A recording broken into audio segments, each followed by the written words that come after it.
L'arthrite, c'est un problème fréquent et aujourd'hui, j'avais envie de vous donner mes 3 meilleurs trucs pour soulager la douleur, pour mieux récupérer et que vous soyez jeune, moins jeune. Il y a des cas d'arthrite chez les enfants. Ça concerne vraiment tous les âges et je vous donne ces meilleurs trucs-là dans quelques secondes.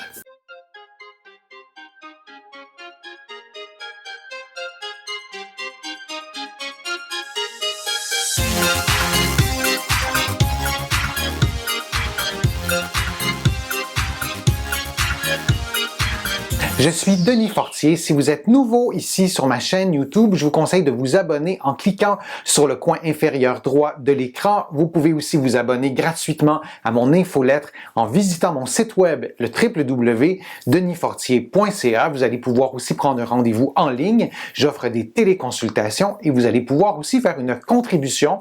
Vous le savez, ça m'aide à produire plus de contenu gratuit et à continuer vraiment à vous aider comme ça sur ma chaîne YouTube. Maintenant, l'arthrite, c'est un sujet très complexe. Il existe vraiment plusieurs types d'arthrite, incluant l'arthrose, et ce problème de santé-là concerne une très grande proportion de la population.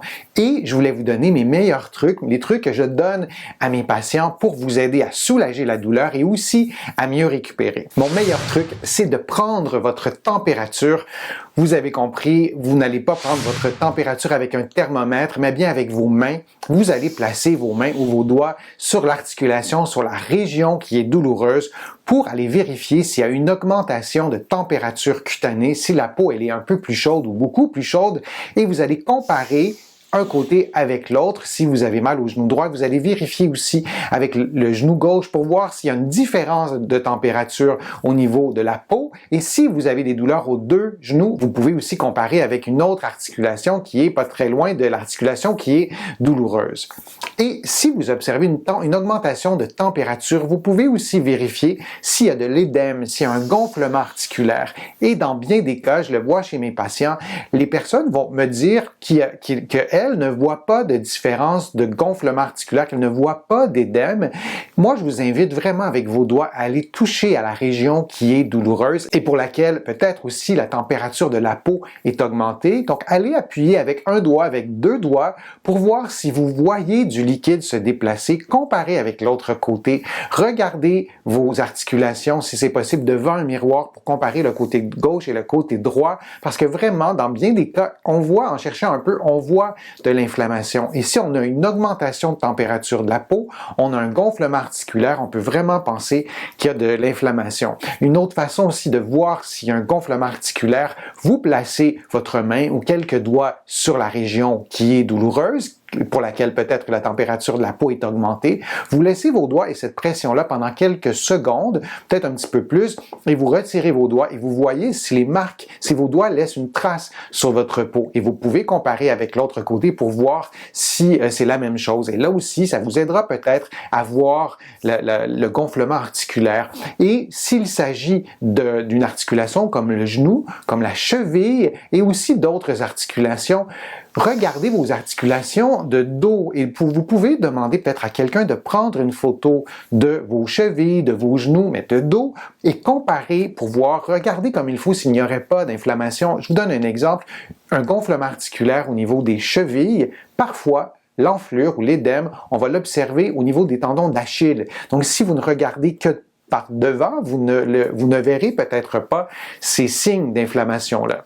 Lorsque vous avez observé la présence d'inflammation, c'est intéressant de trouver la cause de l'inflammation et il y a deux groupes de causes, c'est assez simple. Ça aussi, premier groupe, un élément déclencheur. Ça peut être un mouvement, une activité physique, même ça peut être une activité de la vie de tous les jours qui peut vous sembler complètement banale, mais vous vous penchez, vous faites un mouvement et oups, il y a une douleur qui apparaît. Ça peut aussi être un faux mouvement durant une activité sportive. Vous faites de la course à pied et au moment de fouler le sol, oups, il y a eu une douleur. Ça peut être vraiment une diversité de mouvements ou d'activités, mais dans bien des cas, je le vois chez mes patients, on va arriver très rapidement à identifier ce mouvement ou cette activité activités-là, et bien souvent, c'est le patient qui m'en parle, qui a déjà identifié la cause de l'inflammation. La deuxième famille de causes, c'est tout simplement la maladie. Si vous avez de l'arthrite, de la polyarthrite rhumatoïde, de la spondylarthrite ankylosante, il y a plusieurs formes d'arthrite et même parfois on n'arrive pas à identifier la forme d'arthrite qui vous concerne, par exemple. Mais si vous avez de l'arthrite, il est possible que sans aucune raison précise, sans aucun traumatisme, sans aucun mouvement ou activité physique, que l'enflure, que l'inflammation survienne. Et pour l'avoir constaté souvent dans ma pratique, des patients qui arrivent un certain matin et le genou est complètement gonflé, le coude est complètement gonflé, et il n'y a eu aucun élément déclencheur, alors on peut penser que c'est la maladie. Et d'identifier la cause, un élément déclencheur ou la maladie, ça va vous aider à prendre soin de vous et de soulager la douleur et de mieux récupérer aussi. Maintenant que vous avez identifié la cause de l'inflammation, qu'est-ce qu'on fait? Deux choses très simples. Vous vous reposez sans vous immobiliser. Vous reposez en fait l'articulation ou la région sans l'immobiliser et les deux éléments sont vraiment importants. Jadis, on avait vraiment tendance à reposer et immobiliser. On s'est rendu compte que c'était absolument pas une bonne idée. Bien sûr, si vous avez une crise inflammatoire, une poussée d'inflammation, vous allez réduire vos activités physiques, mais vous n'allez pas immobiliser la région concernée. Et ça, c'est vraiment important parce qu'il y a un coût très cher à payer à immobiliser une articulation. Et on a même pu mesurer ce coût-là de l'immobilisation sur une articulation qui est saine. Si vous me posez un plâtre au coude pendant 3 mois, évidemment, je vais avoir plein de conséquences de ça, même si je n'ai pas de blessure en tant que telle. Mon deuxième truc pour soulager la douleur en présence d'arthrite et mieux récupérer, c'est de sortir le calendrier. Alors, c'est quelque chose qui est vraiment très simple. Vous regardez depuis quand est apparue la douleur. Vous avez mal à telle ou telle articulation depuis combien de temps? Depuis quelques jours, depuis quelques semaines, quelques mois, quelques années. Et si la réponse à cette question-là, c'est quelques jours ou quelques semaines, 1 ou 2 semaines, moi je vous conseille de vous concentrer sur la douleur, de soulager la douleur. Et encore une fois, je vous donne plein de conseils sur ma chaîne YouTube. On peut par exemple mettre de la glace pour diminuer la douleur. Je vous l'ai dit, la glace, ça diminue pas l'inflammation.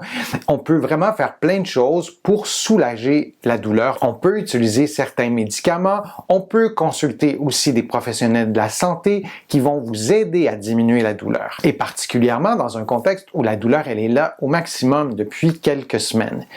Ensuite, vous faites appel au trio sauvetage. J'aime bien présenter ces concepts-là comme un trio sauvetage dans un contexte d'arthrite. Retenez ce trio-là qui est formé par trois items, c'est-à-dire la mobilité, la force musculaire et l'endurance musculaire. Ça peut sembler des concepts assez simples, or c'est des concepts qui sont complexes. La mobilité, être capable de bouger dans toute l'amplitude. Si on pense au coude, plier, déplier le coude, ça se résume un peu à ça. Si on pense à l'épaule, alors là, c'est une articulation qui bouge dans tous les plans de l'espace et peu importe l'articulation, on veut récupérer la mobilité et graduellement, vous allez ajouter le deuxième item, encore une fois par des exercices. Vous avez commencé par des exercices de mobilité et ensuite des exercices de force. Donc, on veut pouvoir faire les mêmes mouvements, mais peut-être en tenant un poids, peut-être en utilisant un élastique, une bande élastique. Il y a plusieurs façons de faire des exercices de renforcement. Je vous en donne beaucoup sur ma chaîne YouTube, mais le concept est là. On veut aller chercher la force. Et ensuite, l'endurance. C'est le troisième item de notre trio sauvetage. Et l'endurance, c'est d'être capable de faire ces mouvements-là qui requièrent aussi de la force musculaire, mais de les faire sur une certaine durée. Parce que si vous ne vous intéressez qu'à la douleur, il y a des chances que ça ne fonctionne pas. Il y a des chances que la douleur revienne aussi. Il est complètement aberrant pour moi de rencontrer des patients qui ont un problème d'arthrite et à qui on a proposé depuis des années des traitements pour soulager la douleur sans jamais faire appel au trio sauvetage. C'est complètement aberrant parce qu'on sait que pour récupérer et même pour soulager la douleur, on a besoin de nos capacités physiques, de nos capacités fonctionnelles. Et dans ces cas-là, lorsqu'on a oublié ou on n'a pas pensé ou on a négligé parce qu'on voulait aller trop vite dans nos consultations, par exemple, on a oublié le trio sauvetage, ce qui se passe, et c'est peut-être ce qui se passe dans votre tête, et ça c'est vraiment très malheureux, c'est qu'on associe l'arthrite à la douleur à l'activité physique, et on n'en fait plus parce qu'on se dit, moi je fais de l'arthrite, c'est peut-être mieux que je ne bouge pas, et c'est une façon, et quant à moi, c'est une des meilleures façons pour entretenir cette arthrite Là, bien sûr, si on fait de l'activité physique, il faut doser, il faut adapter à nos capacités physiques.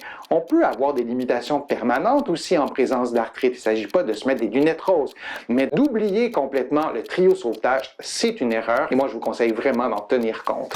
Mon troisième truc, c'est de trouver les tricheurs lorsque vous avez mal depuis quelques semaines, quelques mois, quelques années, et plus le temps passe, plus il y a des tricheurs qui s'installent. C'est-à-dire que lorsque vous ferez vos exercices de mobilité, de force et d'endurance, il y a des fortes chances que les régions que vous souhaitez rééduquer ne travaillent pas tant que ça et que ces tricheurs s'installent, s'immiscent dans vos exercices et que ce soit plutôt d'autres régions du corps qui travaillent. Ce sont des tricheurs bienveillants. Bien sûr, si vous avez mal, par exemple, à l'épaule, c'est presque assuré que plutôt que de bouger votre épaule, vous allez plutôt lever l'épaule comme ça. Plutôt que de bouger votre bras vers le haut, vous allez lever l'épaule. Et ces tricheurs-là, dans l'exemple que je vous donne, se trouvent au trapèze supérieur qui s'attache au cou. Donc, le cou va compenser pour une épaule, pour un bras qui est douloureux.